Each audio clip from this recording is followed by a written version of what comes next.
everyone, starting from our names. I'm Jacinta. Jacinta, Paul, Ross, Jim, Rachel, Julius, Jamie, and Kat, and Bob, and Tanya.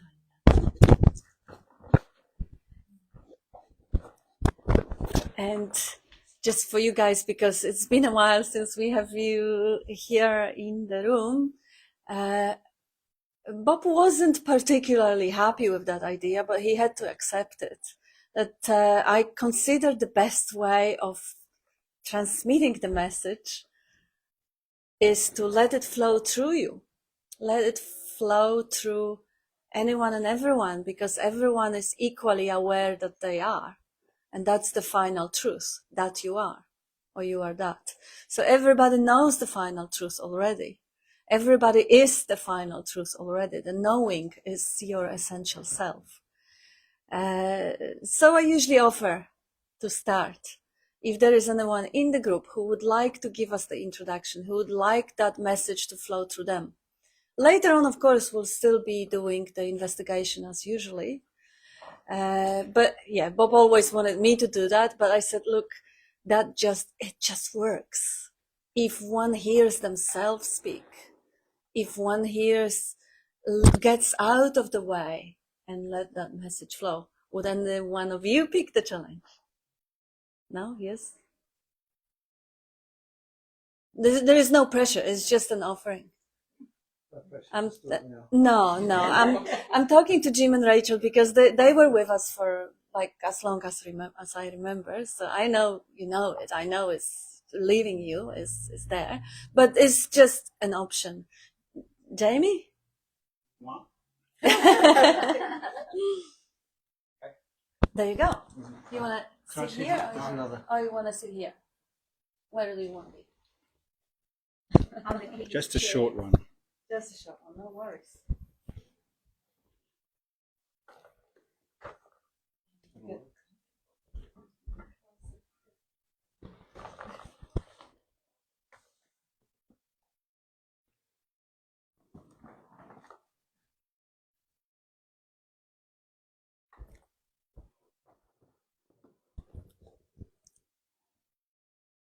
Okay.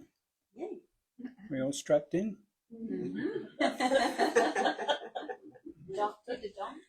The dong, okay.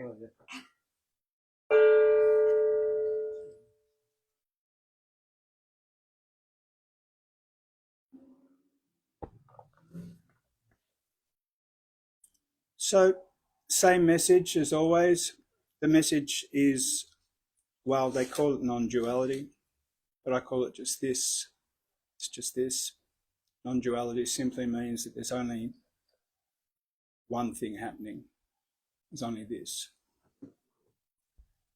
And I'm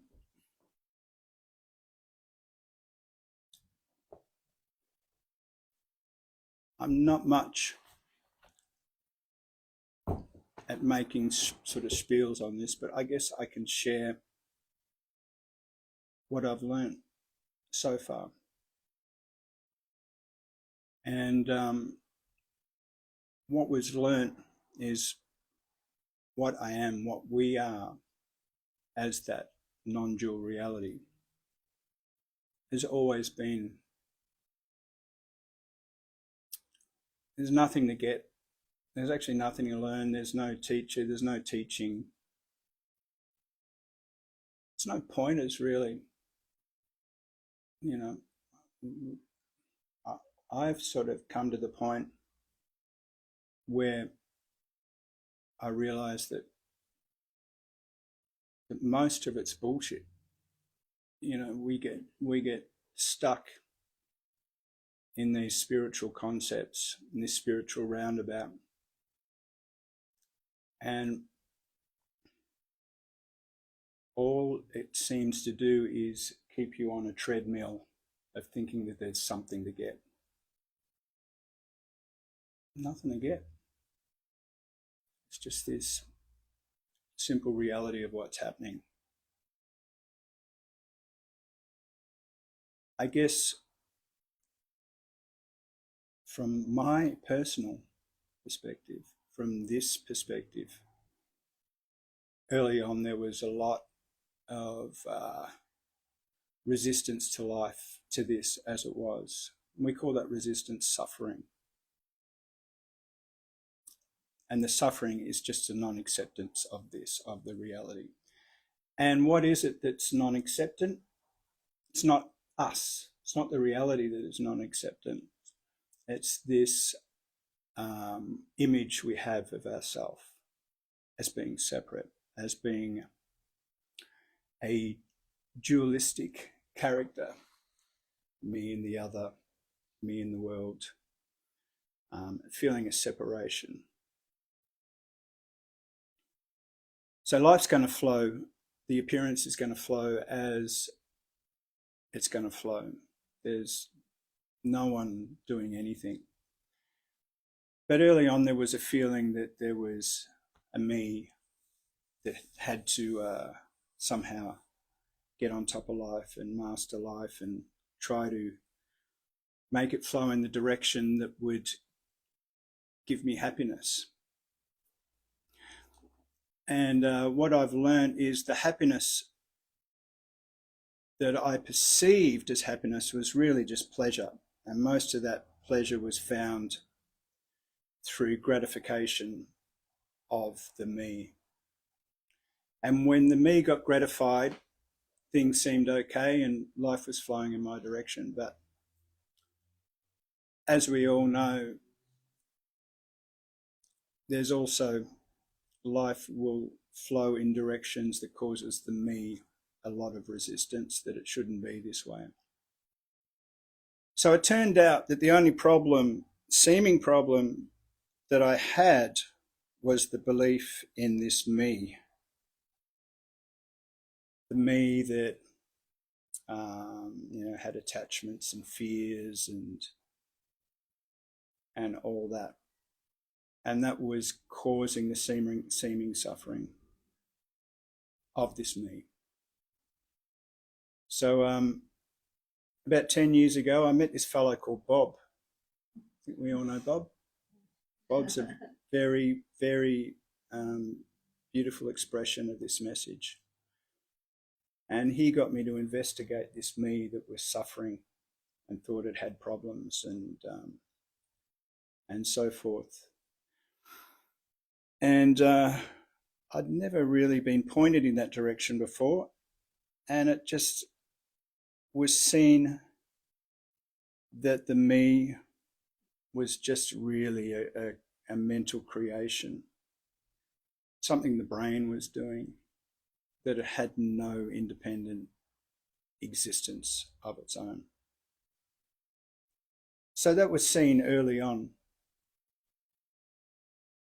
But the me is quite powerful. It'll keep reasserting itself. And one way that it reasserts itself is through these teachings.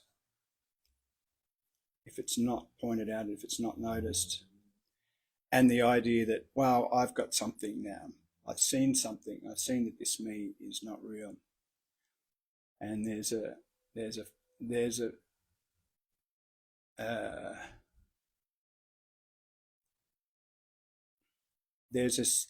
that will cause the me to kind of reassert itself. For some people, maybe the me falls away and that's it. But for most of us, the investigation is ongoing and maybe it gets more subtle. So ultimately, that me fell away. Well, it didn't fall away because there's nothing really to fall away. It's just a mental creation. And what was revealed was what was always so, which is our nature, which is reality, which is that non-dual reality, the one essence. And in that revelation, remembrance, however you want to define it, was the discovery or the remembering of what we're actually seeking was one always the case, always there, but was just a subtle happiness. So what I'd been looking for as happiness, as I mentioned before, was in the form of pleasure, of things going my way. Because when the river's flowing in the direction that the me approves of, the ego calls that happiness. But that's just pleasure, and that's what comes and goes.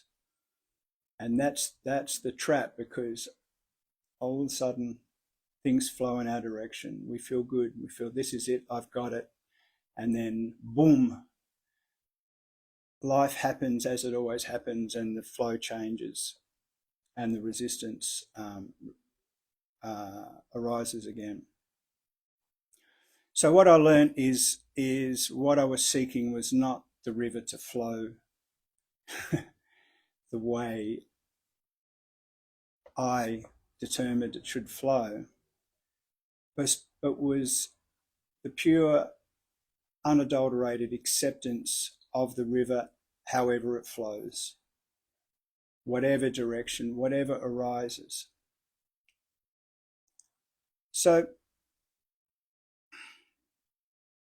when the river flows in a direction that we could perceive as painful, there can often be whatever. There's a lot of feelings. We're embodied. We're experiencing this body, this mind. It's gonna have all sorts of feelings, all sorts of thoughts, concepts are going to arise.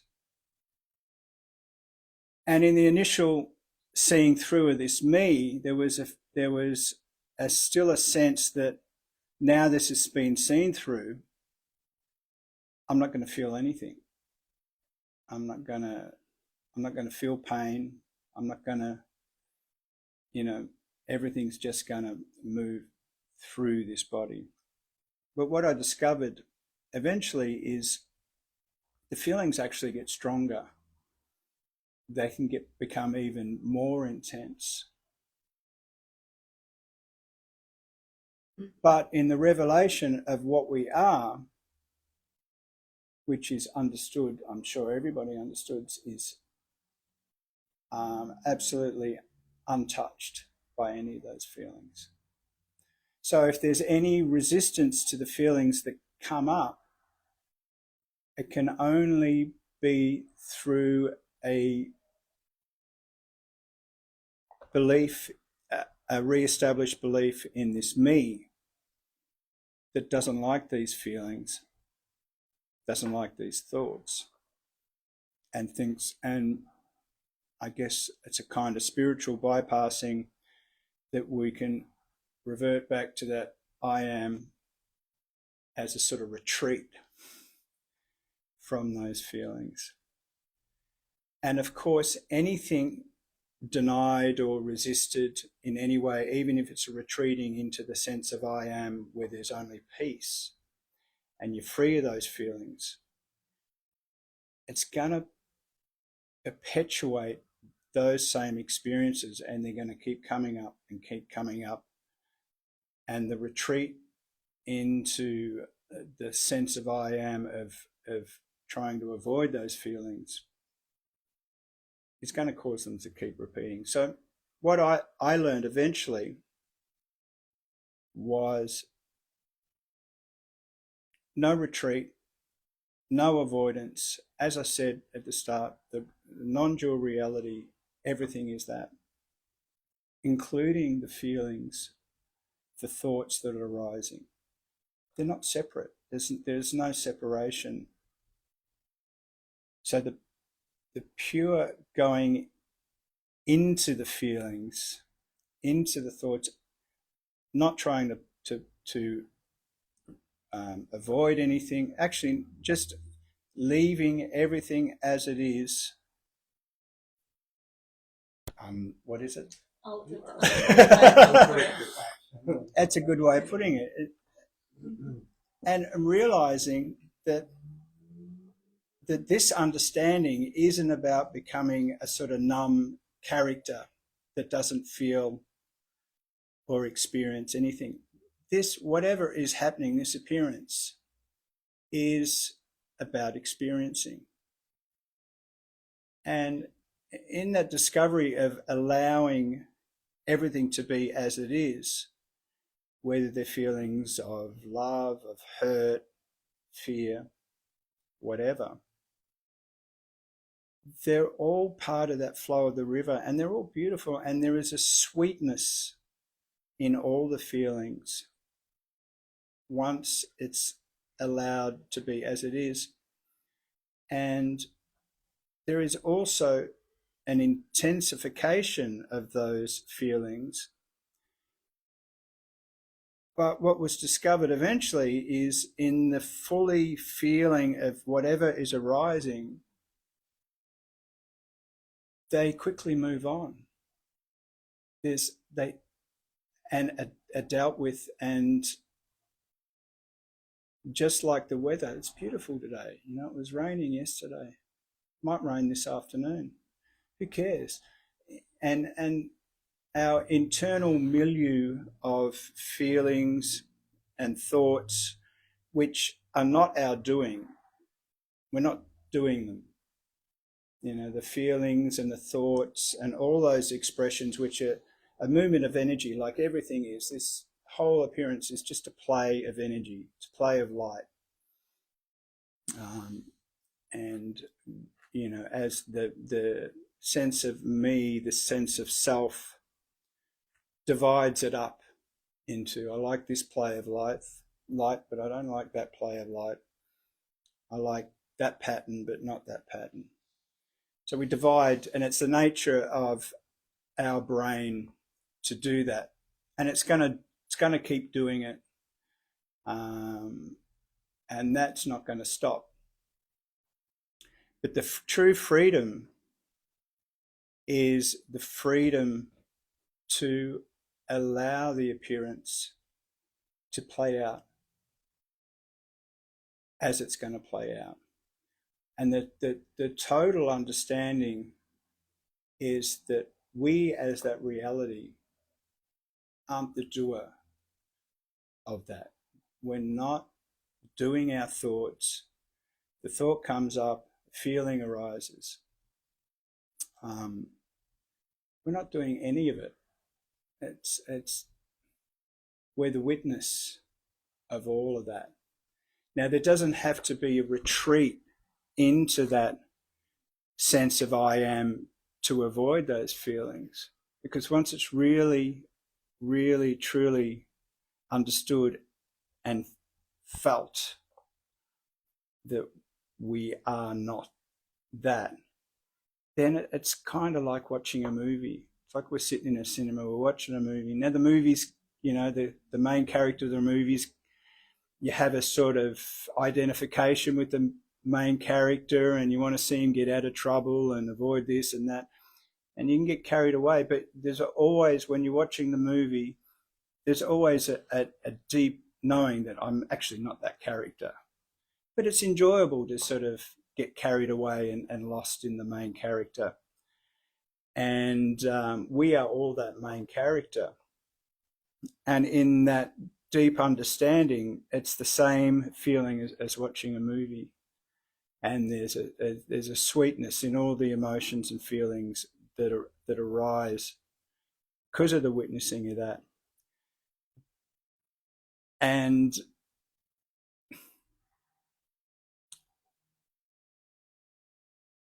ultimately,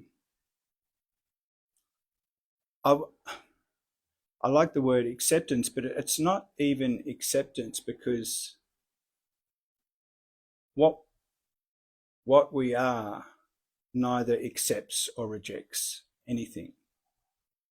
You know, the idea of acceptance and allowing things like that, it's still all of the mind, because, you know, we try to convince the mind that it should accept and not resist. But the mind's going to do what the mind's going to do. We're not doing the mind. We're not doing anything, you know, as that reality. And in the full seeing of that is the non-acceptance, is the acceptance, sorry, not the acceptance. But it's just a pure witnessing. It's like a movie playing out. We as that reality are witnessing and experiencing the movie. So my only recommendation would be to just allow the movie to play out. The movie is already a done deal. It's going to play out as it plays out. This understanding's not going to make the movie plot all of a sudden have no, it's not going to improve the character. It's not going to improve the plot.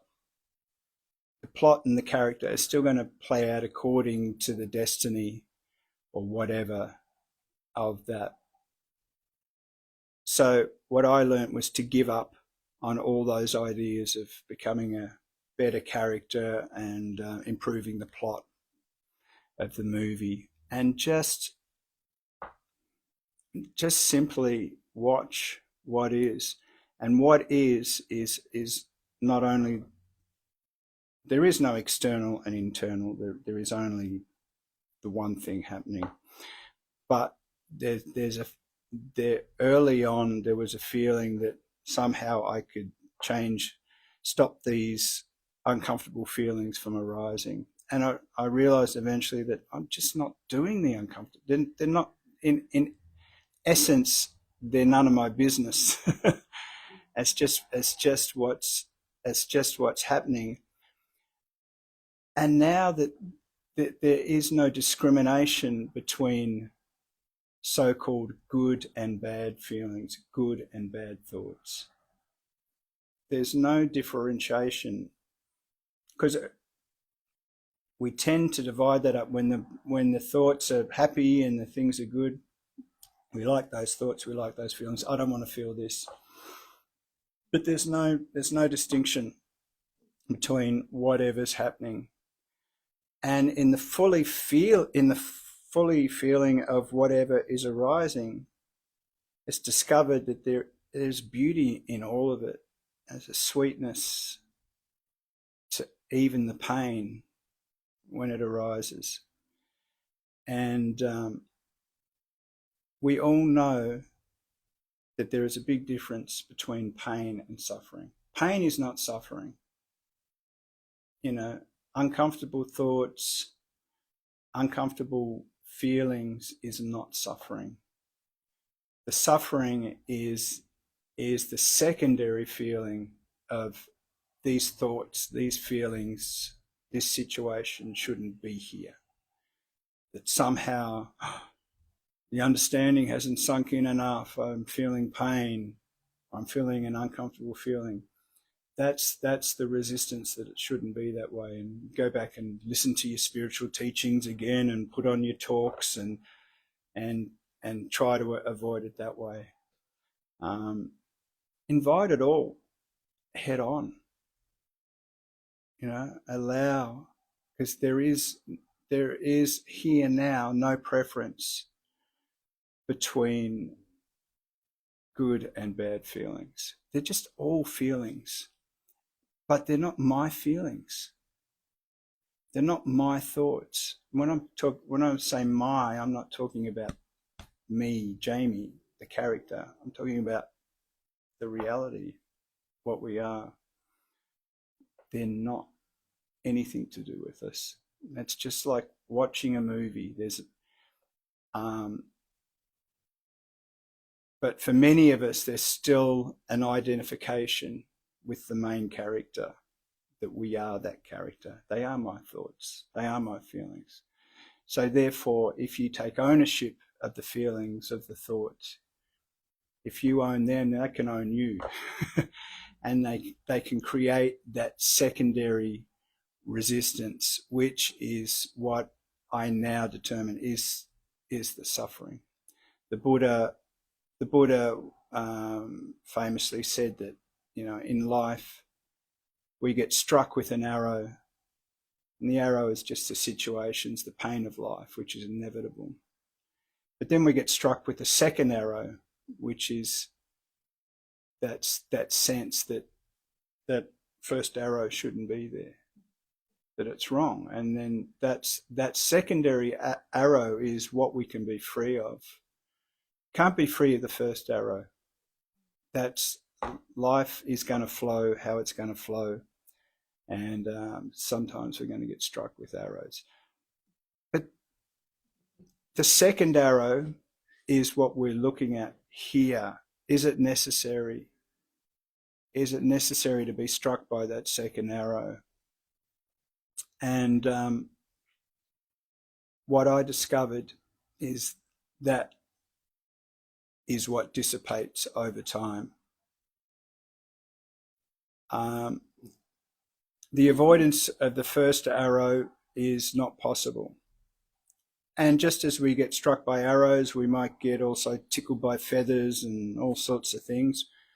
And that flow of life is constantly pleasure and pain. But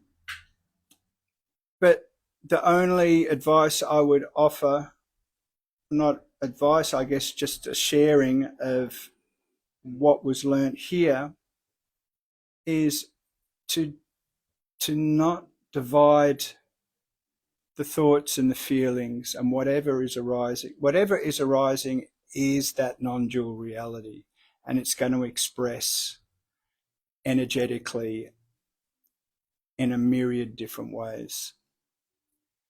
The freedom is from the identification with that, in the feeling of doership, that I cannot do these, or eventually that will fall away. So just in summing up, we're not the body, we're not the mind, we are that non-dual reality.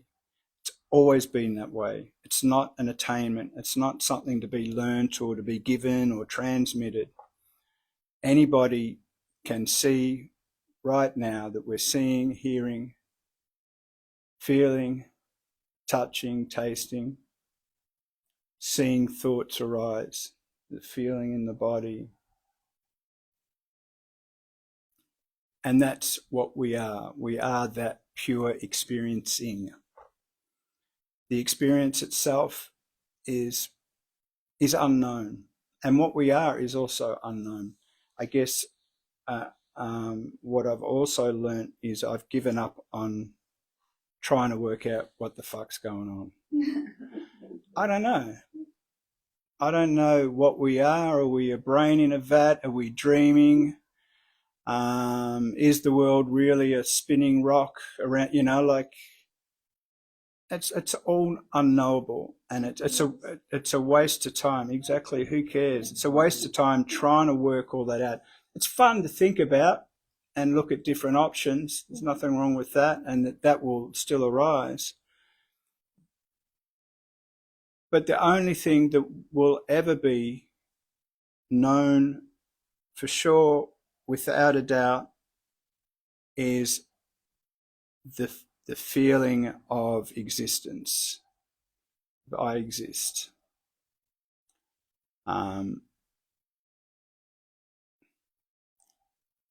So it's really all this process of what we call spiritual, non-dual, whatever teachings. It's not a teaching, it's an unlearning.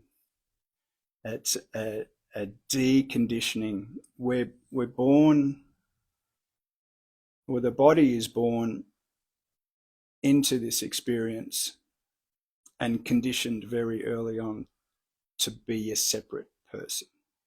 It happens to all of us, from our parents, our schools, our friends. So what we're doing here is a kind of stripping away of those concepts, a questioning of, is it true? Am I a separate individual, independent entity moving through this world, acting upon it?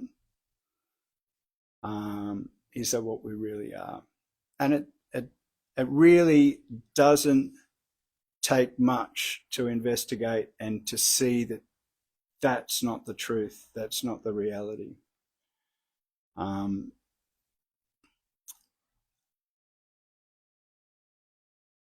But in seeing that we're not doing it. Even the unlearning, the deconditioning is the flow of life, is life impacting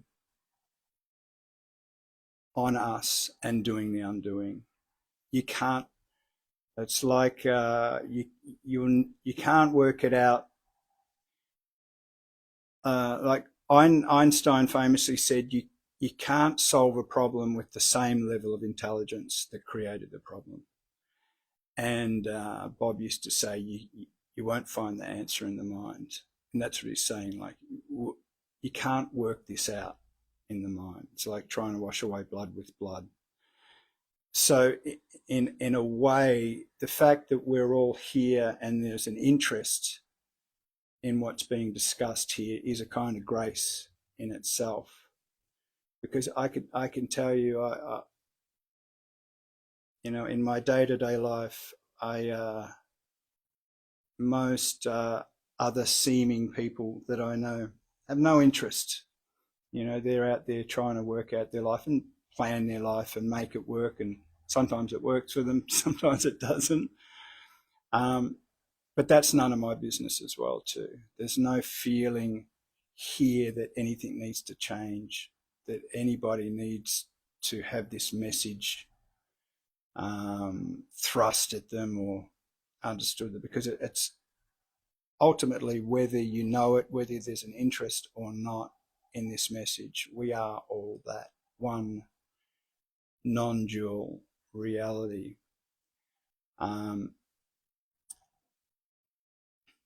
So simply, it's an unlearning. If you're here or if you're out there in internet land with an interest in this, then it's a form of grace in itself. It's like Ramana said, your head's already in the tiger's mouth. So my only message would be just relax, let life happen. If it's brought you to this point, it'll take you where you need to go.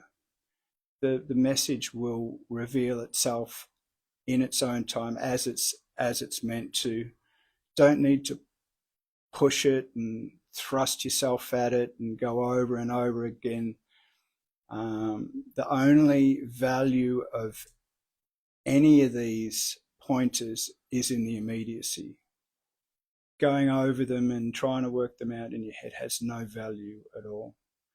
And I've got to the point now where I pretty much just dropped all of it. I have very little interest in this message anymore, because it's an antidote. It's a medicine. You take the medicine, and when the pathology is no longer there, you don't keep taking the medicine. You know, it's like the Buddha said, you know, they talked about, you know, Hinayana and Mahayana is a sort of vehicle like a boat.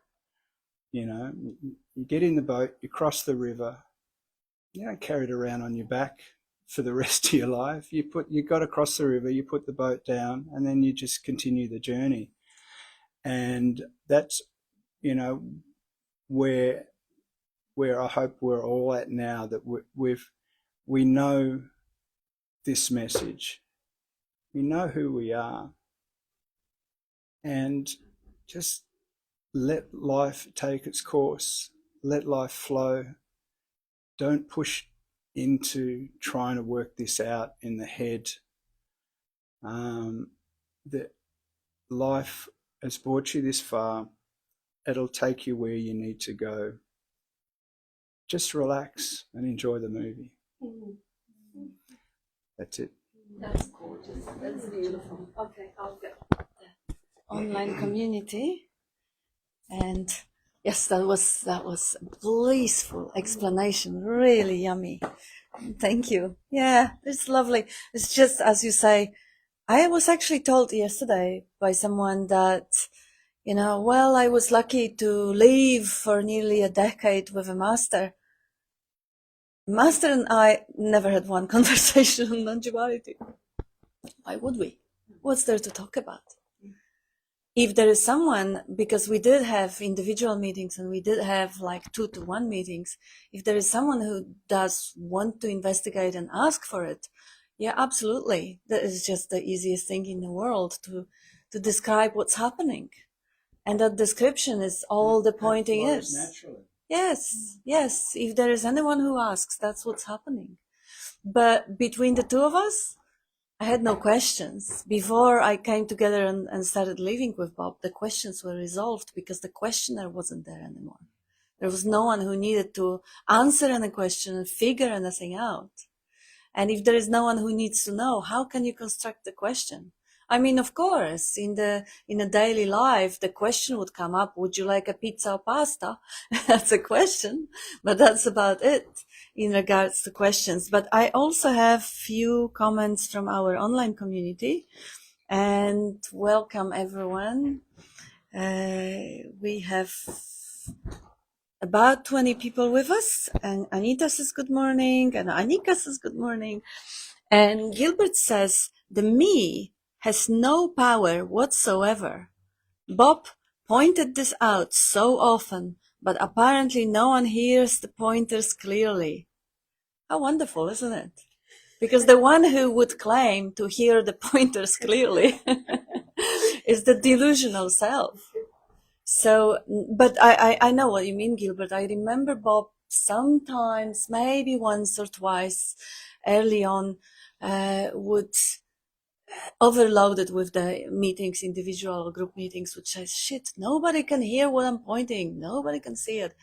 But of course, I would jokingly say, well, just as well, because the one who can hear it is not the true self. It's really no one there that could hear it.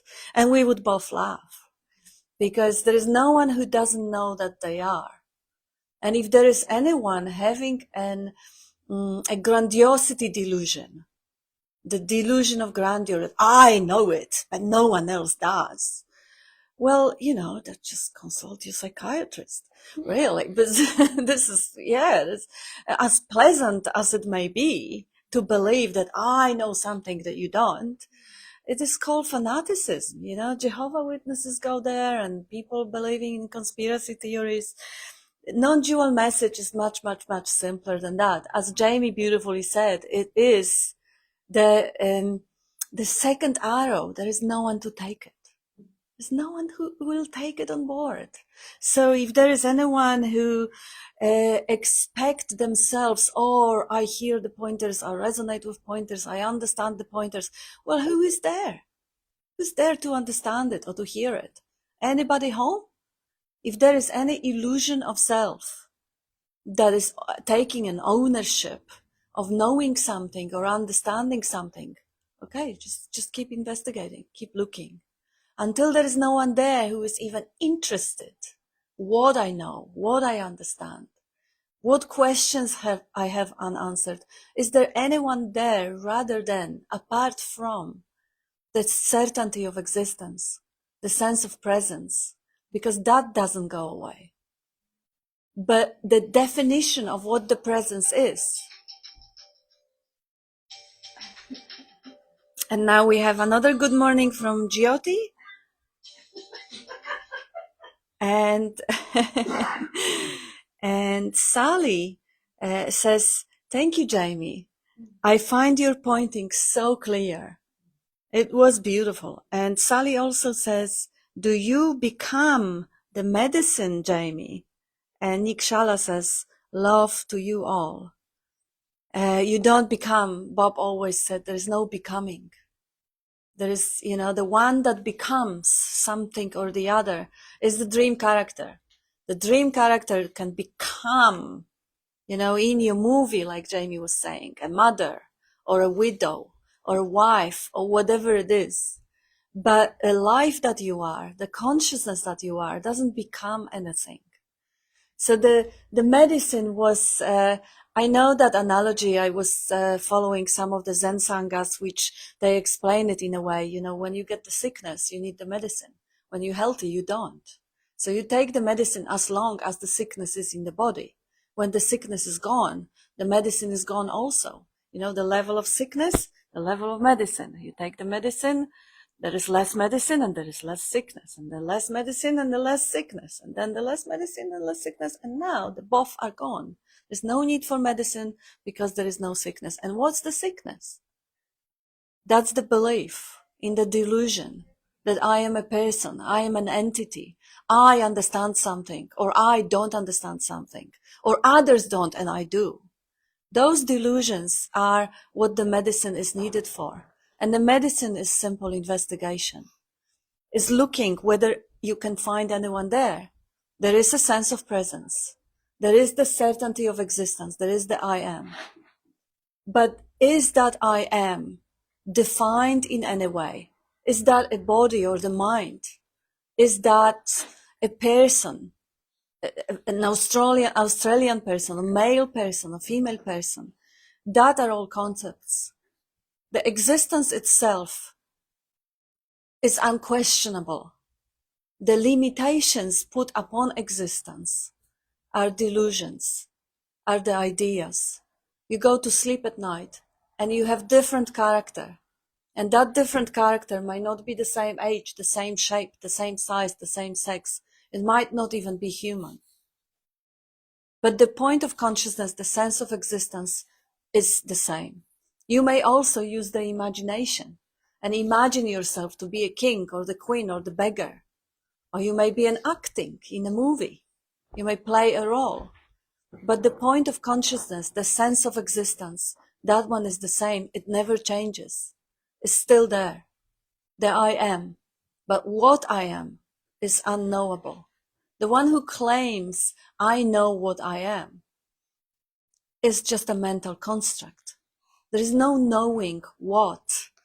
How the knowing itself or existence itself could objectify itself without leaving itself is unknowable, is a mystery.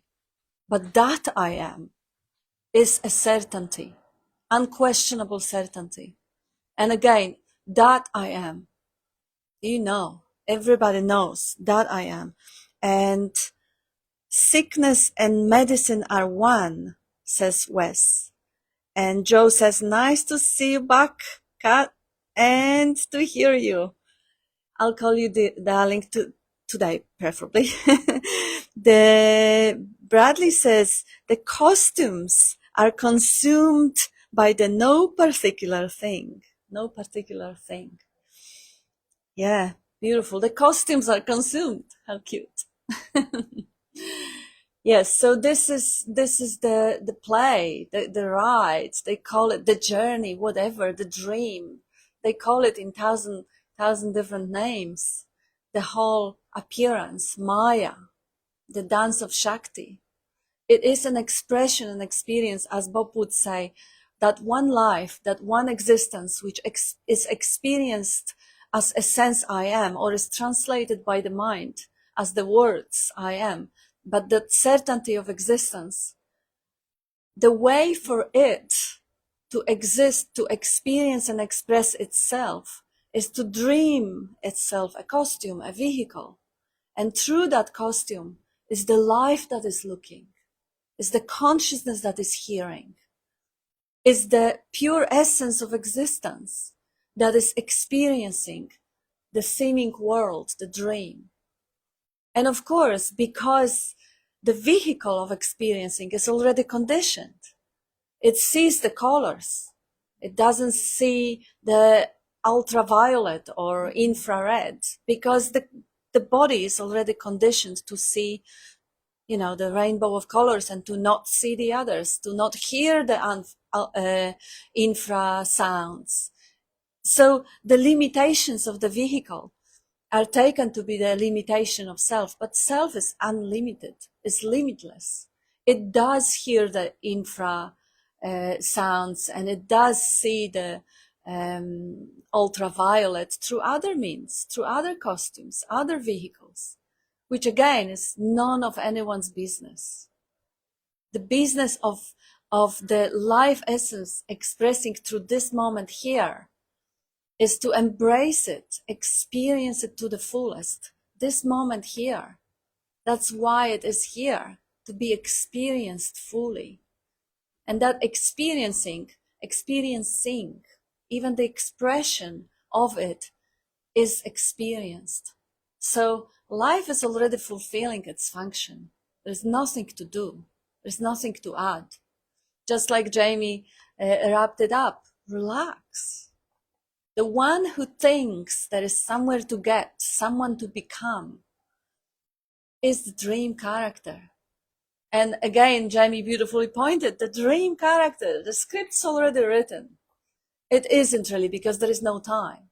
But Nisargadatta would also use that metaphor, that don't worry about the body-mind, its destiny is predetermined. It's not really, it's just a metaphor to put your mind at rest. Don't try to fix it, change it, alter, to fix the plot or fix the dream character. For a waste of time. Well, it's part of a dream. If life wants to experience that part of a dream, that's fine too. It's just a narrative which brings about the sense of I'm the doer that goes with it. And that sense, I'm the doer, I'm not getting it right, or I'm getting it wrong, or I need something else to happen, the second arrow. The circumstances shouldn't be the way they are. I shouldn't be the way I am. People around me shouldn't be the way they are. That's suffering. That's unnecessary suffering. Relaxing that role of controller, manipulator of the reality, relaxing that illusion of control is all that is ever, that's the pacification of the suffering. But who does it? There is no one to do anything. There is no one, full stop. Like Gilbert was saying, there is no one to understand. What was he saying? No power. The me has no power. No one hears the pointers clearly because there is no one there. There's no one who needs to hear it. The dream character has to be recognized as a dream character. Dream character doesn't need to hear anything at all. Dream character doesn't need to understand anything at all. Dream character, as Gilbert said, has no power whatsoever. Don't worry about the dream character. Just give up on it. It's a dream character. It doesn't matter what it thinks, what it feels, what it understands. Life is, and that is what you are. See the dream character in the movie of life unfolding. Just the way, again, Jamie pointed out, as you watch the movie in the TV. And if there is an energy going through the roller coaster of feelings, well, that's just for fun of it, for the appreciation of it, for the joy of it, the experiencing itself. And if there is apparent illusion of controlling, when you drive your car, there is definitely an illusion of control. What's wrong with that? The knowing, the space, the awareness of that illusion of control, of that character driving, that's enjoyable too.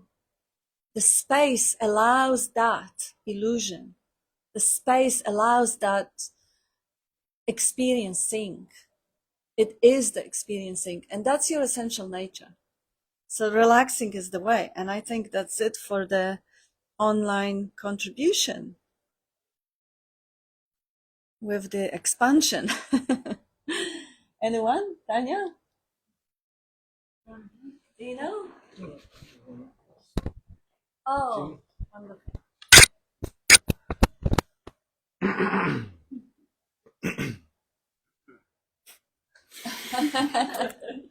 I appreciated it all, as usual. I think the part that stood out to me that I appreciated, Jamie, was you talking about the intensification of emotions and feeling. I feel like that first arrow got pushed a little deeper and twisted. And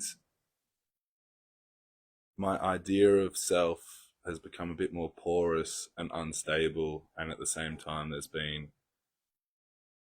a lot of intensity in emotion that I haven't experienced before, and to just be able to hear someone also talk of that and be able to relax with that, because often with intense emotional experiences, if the mind steps in, it tries to make sense of it, and in its making sense of it, sometimes, as you were saying, Kat, there's an idea of being more sick. Like sometimes with these intense emotions, and like I latch on to like how or why is it feeling like it's getting worse or more intense, even though at the same time there's more surrendering and more grace with it. So I just appreciated hearing about the intensity, but then also hearing about this perception of sickness and medicine, and them being the same thing. In those intense feelings, there's always an embrace of the reality there as well. Like if you're identified with whatever's arising, and there's a non-remembrance of that reality, then there is suffering in the feelings. But what seems to happen here now, whatever that the sense of being is primary, and whatever is arising as experiencing is an appearance, and it can still be intense, and often usually is intense, just as the happiness can be really intense, like, but there's never a losing. If you I think Bob used to say, take your stand as what you are, and if you're taking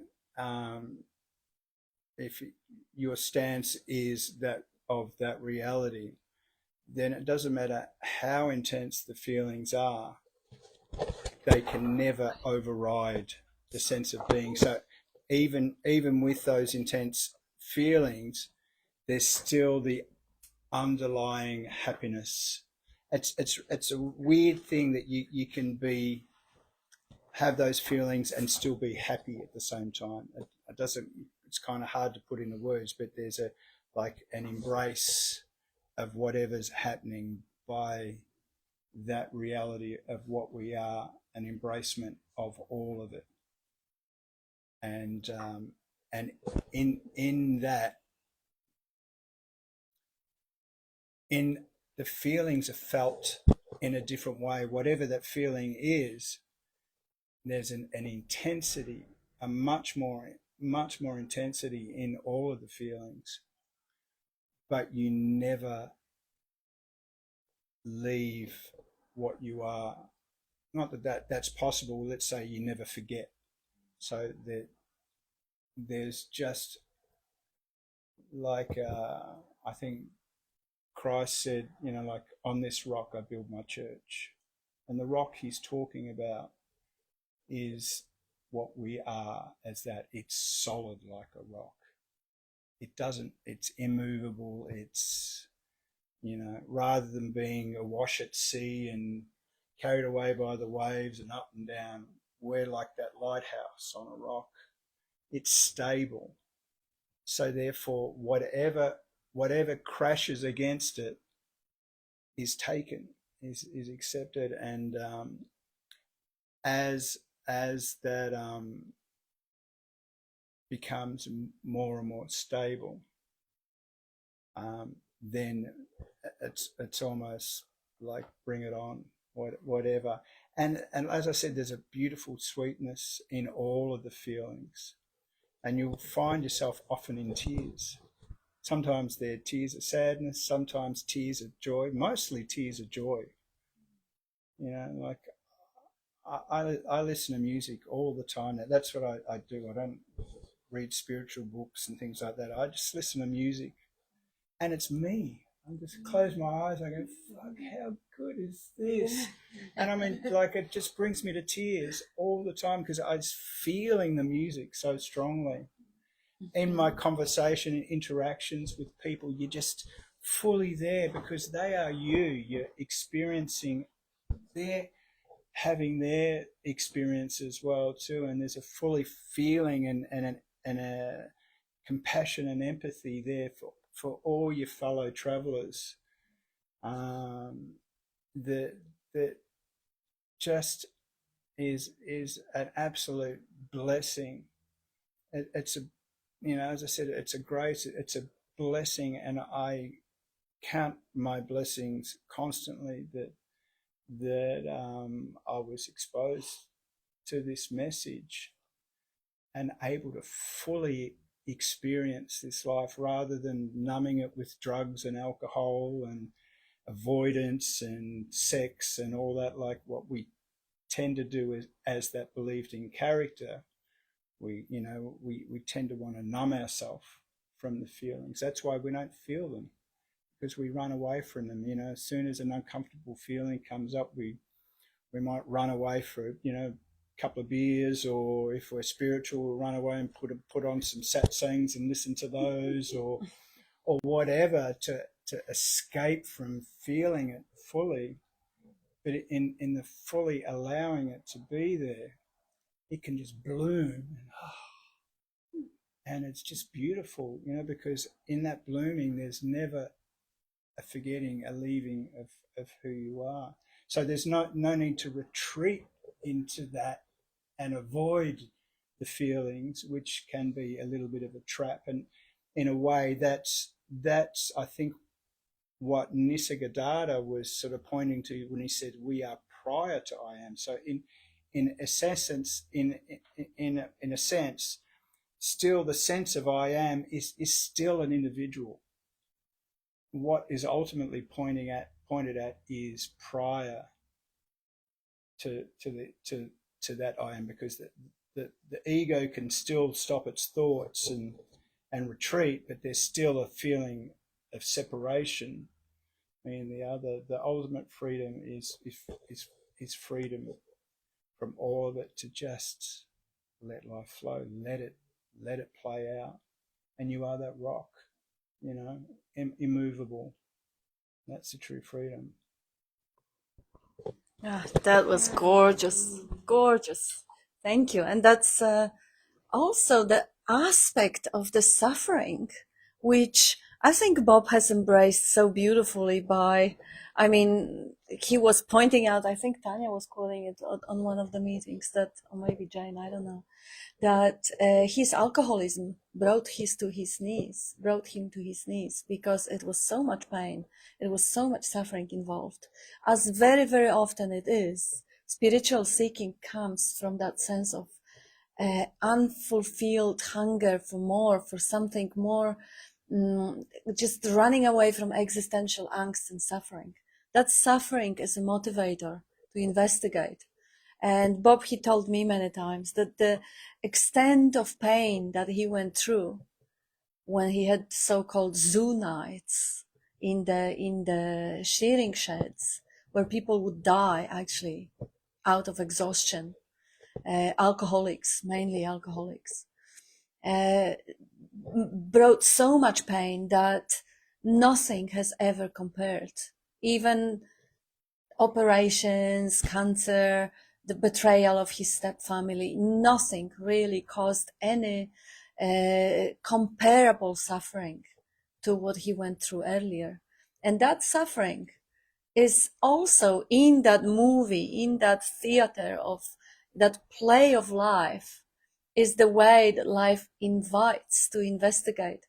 And I remember I had pretty crappy childhood and a lot of childhood trauma there, and a lot of first years, probably first 15, 20 years of my life were pretty painful. And I found just life has shown me an escape way. In the first contact with spirituality or non-dual teachings, there was, and it felt like, the numbing technique to go and focus only what is happening right now. Forget about the past, forget about the future, forget about what they did to you or what they didn't, or negligence, or whatever the story. Just stay with what is. That feeling, however strong, however painful, that tearing, being torn apart and the tears flowing, just this moment without thinking. And wow, when I discovered this one, and then I discovered that all the Zen Sanghas are pointing into this. I said, shit, this is a drug. This is the ultimate drug.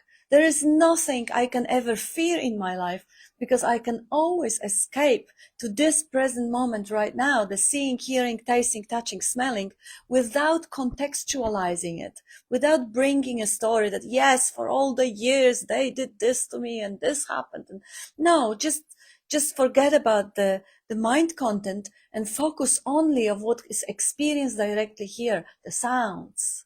Could be the music, or could be the crying of an animal in the background, or could be the humming of the traffic, anything, the seeing, the tasting, the touching, the smelling, that which happens presently. And then the capacity for that processor to construct the self of a victim, of a suffering, poor, miserable little me, is diminished, because the processing capacity is evenly distributed between the seeing, hearing, tasting, touching, smelling. So it was an escape. As soon as I hit that, that seeking path of spirituality, and of course there was a lot of numbing, watching the satsangs just for the moment, just to get the reminders. And then when that escape way was discovered, the present moment, no matter how bad it gets in life, the present moment is a safe heaven. But it was still conceptual. It was still the illusion of self doing it. There was still a sense of me, a character, who is pulling out that, escape valve and just running into this present moment. While the truth is way simpler. Bob would say it, try to get out of it. Just try to get out of it. You will see that you can only imagine getting out of it. You can only imagine that you are not present right here, right now. It is the imagination itself that creates the nightmare, the victim personality, the drama. Like Nisargadatta would say, nothing can ever trouble you except in your own imagination. You are always in here. You are always safe in that safe heaven of that present moment. You are always hearing presently, seeing presently, experiencing presently. There's nothing else ever happening rather than the experiencing of the present moment, plus the imagination. And that imagination, this shouldn't have happened to me, the second arrow, this is the drama, this shouldn't have. This is just a narrative. This is just the overlay of imagination, so-called constructed reality, constructed, not real, something that is constantly changing, something, the overlay that can be recognized and questioned. They are always present in this moment. And the narrative that says, yes, but I don't get it quite yet. I understand it intellectually. I am still seeking. I am still not permanently stabilized in there. That I is the narrative self. That I is the imagination. That I is only here because there is a presence, because there is an aliveness in the presence. So, we have Slavka says thanks. We are inviting everyone to contribute again.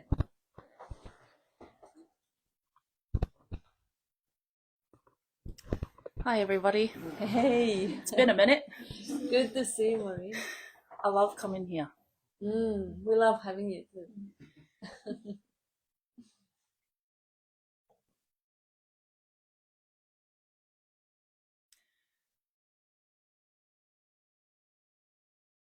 Nisargadatta found me as a seeker.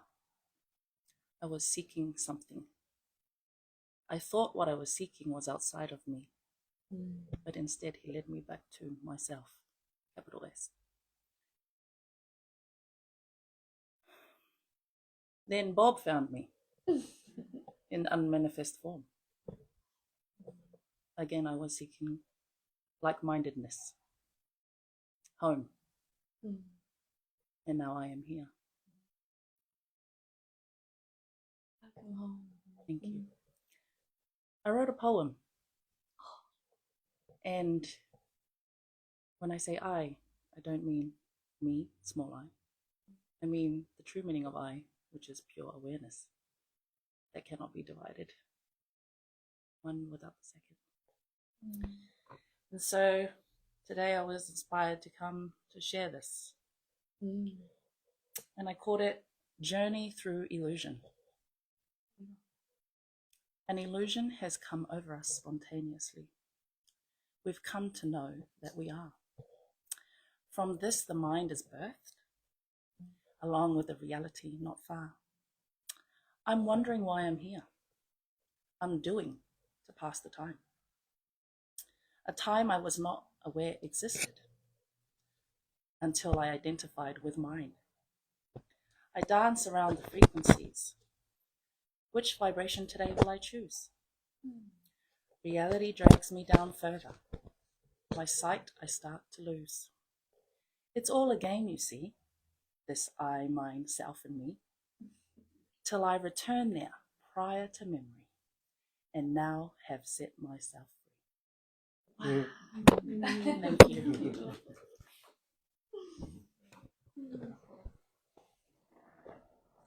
Jacinta, no? Oh, okay. It's, when I first came to Bob, I think I've said it before, he goes, how did you get here? Everyone says the internet, YouTube, but it wasn't. It was the knowing that Bob was like a messenger, sort of, not a messenger, but, he had the words that you needed to see, to let go of the story. And I think, most of my life, I wanted an outcome. And if you didn't get the outcome, it, ruined you, and you kept seeking and seeking. And the more, you let go, things just happen. And even, once upon a time being a real people pleaser in my relationship, no matter what I did, I always expected anything in return. But once you let go of that story, expecting an outcome, expecting someone to give it to you, it's like we already have it to give. And when I do things these days, I know there's no time or whatever, but I don't need anything in return because it comes from just giving. And I'm not only nourishing, this body, but I'm nourishing someone else's body. And that's all it is. You don't need anything. You don't need to receive anything because you're already doing everything at the same time. And that's the beauty. And, things, something didn't turn out a few months ago, but next week I'm going to Sydney with my boys, and it's going to be completely different. The outcome I don't know, but it wasn't what I was expecting, So it's just allowing life to just come through you and not attach yourself to anything, and just letting go. Like Jamie said, you don't listen to as much spiritual stuff these days.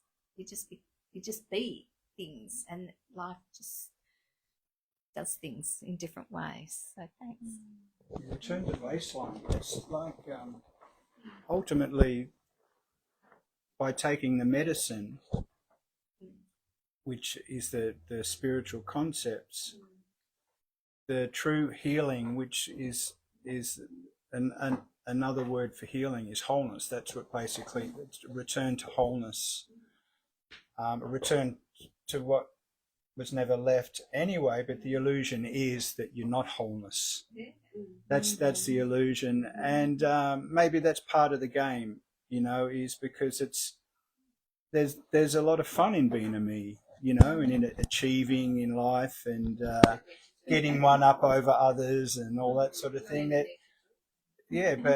But for some of us, it becomes intolerable after a while. Many people I know that they're happy being a me and achieving in life, but I was similar to Bob in a way where the numbing of the suffering became so intolerable, and the life of this character becomes so dysfunctional through drugs and alcohol that I use the analogy of, so, you know, say you're a teenager and your parents go away for the weekend and you've got the house to yourself. So what's the first thing you do? Ring up all your friends, get them all over, and you trash the joint. You have a party.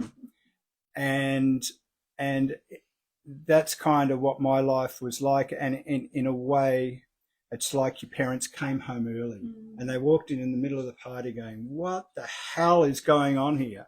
You know, like, and that essentially was my first awakening, where the consciousness itself awoke to the absolute dysfunction of the life of this character and said, hey, that's enough of that.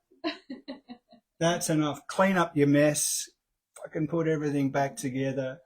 And essentially that was the beginning of my spiritual journey, because this spontaneous awakening occurred of the parents coming home going, what is going on here?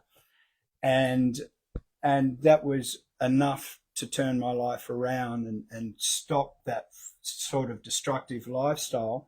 But then I took on the new identity of becoming, because whatever that feeling of awakening was, when it eventually went away, like those experiences do, I want that. I want that back again. So that turned the drug addict into a spiritual drug addict, where you know, meditating, become vegetarian, you know, like did all the spiritual sort of things, reading all the books, learning all the techniques, and led to sort of 10 years. And my suffering was just as intense as that spiritual character. I'm going, what the fuck?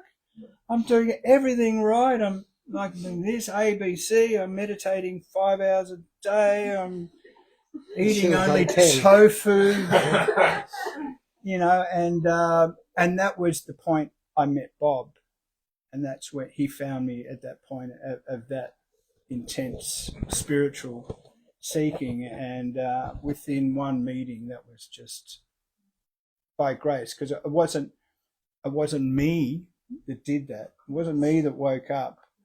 I woke up to the me, from the me, and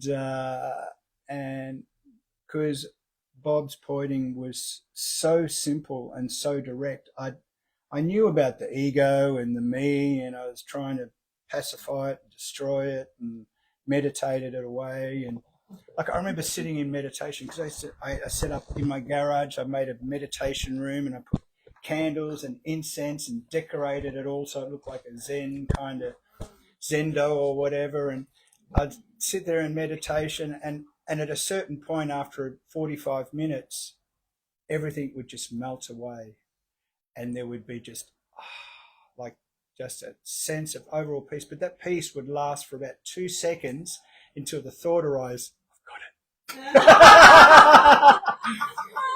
And that was always the end of it. I just remember sitting there going, I got it. Oh, fuck. It's gone. Because that's the nature of this self. It wants to claim all of those experiences, like it did that initial awakening. It claimed that. I remember thinking, I can teach people this. I'm going to become like a guru and teach people, because I'm like Christ. And because it's until you catch on to the ego's trap, if it comes through the back door, it's like the policeman trying to catch the thief, you know, that, and that keeps reasserting itself until it stops, until it's seen that even the reasserting of itself is fine, because it seems like, oh, it's doing that again. Because it's automatic, because I didn't do the thought, I got it. Yeah. It happened. Yeah. And it's not anything, oh, I've got to stop doing that. No, I'm not doing it. I'm not reasserting myself. It's so whatever that those thoughts can arise. I got it. I'm better than everybody else. Well, it doesn't matter, because none of it's me. It's like, because you've never left that. So that's the initial. It's not that should stop, or that you have to stop doing that. It's just the seeing of, that's the game that the ego plays. It's going to always try and come in through the back door and claim. And you know, and then finally that's seen, and even that's fine because there's no belief. It's only the energy of belief that goes into that thought that I did that. That's my thought. That's the feeling of doership. That you know, you're back in the shit again. Where it can't pull you back into the shit again unless you believe it to be so. Unless you believe you can actually drink from that oasis, the mirage that you see, that you're gonna get a bucket of blue water from the ocean. Well, ever you believe that you can get that bucket of blue ocean, it'll pull you back in the shit. But once it's fully seen that you're not going to get that bucket of blue water, it can appear and express however it wants to, and that's the freedom. Anyone else? Yeah, it's look, I really enjoy coming to these meetings and to hear different expressions.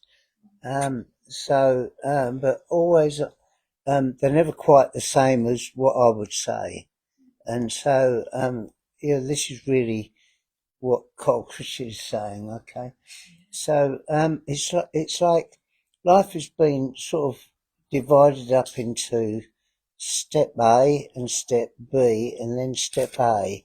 And step A was when I was a tiny baby, and I can't really remember that, but it seems unlikely that I had any concepts or ideas about anything.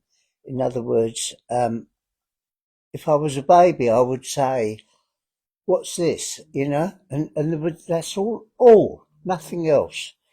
And then my early life, I was brought up in Christianity, and I was taught that there was a me and there was God, and that my job was to do God's will, and that led into some pretty painful stuff. I mean, really, really self-deprecating stuff, and that was pretty painful. And and my parents, my school teachers, and the people at work, and all my peer group, and everybody else had told me about this. Okay, and sometime around when I was 20, I read something that I didn't understand that made me feel that there was a bit more than this story that I had been taught about this. Yeah, there was more to it than met the eye, and and I started seeking, and I saw, and I did all the normal things like Buddhism and Muslim and everything, all of it, Christian Scientists, everything, and I sort of slowly got more towards the sort of stuff that's taught in this room, yeah, and then one day when I was in this room, I suddenly saw, I guess, what everybody was pointing to. Not everybody, but certainly Bob was pointing to in this room. I saw that the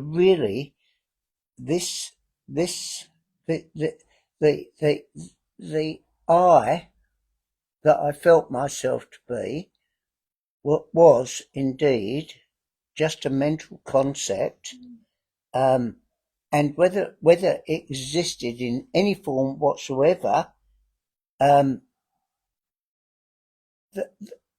who I was had claimed identity with this body, and was acting as a pseudo subject from this body. Okay, and that was a big change, because I changed from B back to A, and it was sort of like instantaneous. And the first thing that occurred to me as I was sitting there, I was thinking, wow, I've always been like this, you know. I sort of always really knew this. It's like Yeah. a cosmic joke. Huh? Cosmic joke. That's right. I always really knew this, and that was, and it wasn't amazing. It was just, I just saw it, you know, and it wasn't something that I jumped up and down about. In fact, there was nobody there who I was really clear there was nobody really there to jump up and down. You know, it was just, this is it, you know, like that. And, you know, so, okay, so let me just talk a tiny bit about being back, as it were, in that understanding. You know, that there is, that I say there's an appearance of this body. I don't really know what it is, but it does things and it acts in certain ways, and I use the word I when I refer to its apparent activities. So I don't have any problem about doing that. It's easy out there. Nobody looks at you as if you're mad, and I can live with this sort of like duality of understanding. But the thing is, I don't take the story as real, and I think that that for me has been wonderful, because there's nobody there really to take any pain or any flack or anything. I can let things go, and this body, things arise in this body. I look at them and I think, well, okay, that's all right, and they let go, and that's good. So I call that a bit like the aims of traditional psychology. I think the Western psychology is totally hoodwinked by the story. Okay, and that's what it talks about. It's totally in the story, and Rearranging deck chairs on the Titanic. exactly, yeah. So I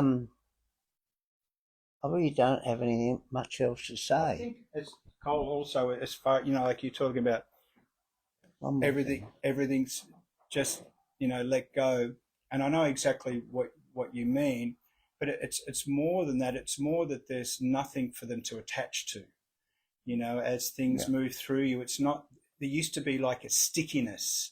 The feeling of being the me is like life is sticky. You're moving through a kind of soup, and things stick to you, and experiences stick and attach to this sense of me. And once that is no longer present, then it's not, as things come, you let, because there's no one to let them go, but there's just nothing for them to attach to. So same as the feelings I was talking about before, and that they all come up, but there's nothing that they attach to, because it's when they attach to that sense of me that they tend to literally stick around for a lot longer than they need to, and that me is always trying to deal with those issues that come. Now I've got to deal with this. How am I going to deal with it? How am I going to deal with these feelings? Whereas when that is seen through, that there's just literally, it's like the clouds in the sky. There's nothing that the clouds are going to attach to. The clouds move freely. They don't leave a residue behind or anything like that. It's just, they're just free to be whatever it is. Yeah, no, fine, and I absolutely agree with all of that. And I just wanted to say one more thing, and I don't know whether it's going to be very popular, me saying this at all, but I'm going to say it anyway. But you know, there is no story, or there is no belief in the story, and there is no belief in any story whatsoever. So if somebody asks, who am I really? I say, I don't know. I actually do not know it's the only honest anything answer you can whatsoever. give. It's an honest answer. Yeah. Because what do we do when someone says, "Oh, who are you?" I go, "Well, this is my name." Yep. And it's interesting because many years ago that led, because I had many spiritual experiences, and my very initial awakening was 20 odd years ago. And I remember hearing this fellow in an interview just simply say, what we are is not our name, what we do for a living, our body. And it was just that concept had never passed through. I never considered that before. And it must have gone straight through and hit what I am and just went boom. And it was, it was like, God, I never considered that. Of course, I really thought I was my name and I'm so invested in that. It's like, and that investment in the outcome of that story that is created. And that's what our brain does. The brain is a story generating kind of machine that wants to turn everything into a story. And it's like Bob used to say, I have a concept about myself, you may have a concept about who I am, and everybody's concept story is totally different. So what's true? None of it's true. And that was the understanding that eventually dawned here, was like, whatever my brain is telling me or is bringing up, none of it's true. It's all just stories, and it's none of my business in a way. But that's what the brain will probably keep doing that, and it's fine. I remember a few weeks ago, I think it was at lunch, either with Dean or Tanya, we were laughing, and someone said the joke like, "Oh, that poor bugger, they've been on the wrong path their whole life." And we just all started cackling ourselves, laughing just at the absurdity that you can be on the wrong path. And it's just a joy knowing there is no wrong, and it's all right. Yeah, you can't fuck it up. You can't fuck it up. No, you do it. I wonder, Jim and Rachel, would you add something, or would you just say a word, or not really? Yeah, I always liked listening to you. Oh, Paris, we moved out to the antipodes. Yeah, what can I say? That's simple and quick. That is. That is not. That is it not?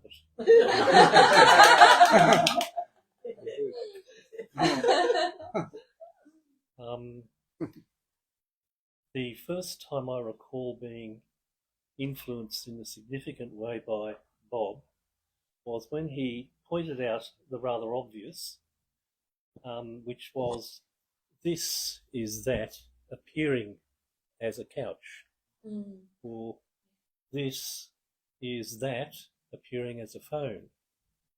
And it just changed the view of the entire world, the creation, in a flash. It was instant. And from there, it set the road ahead.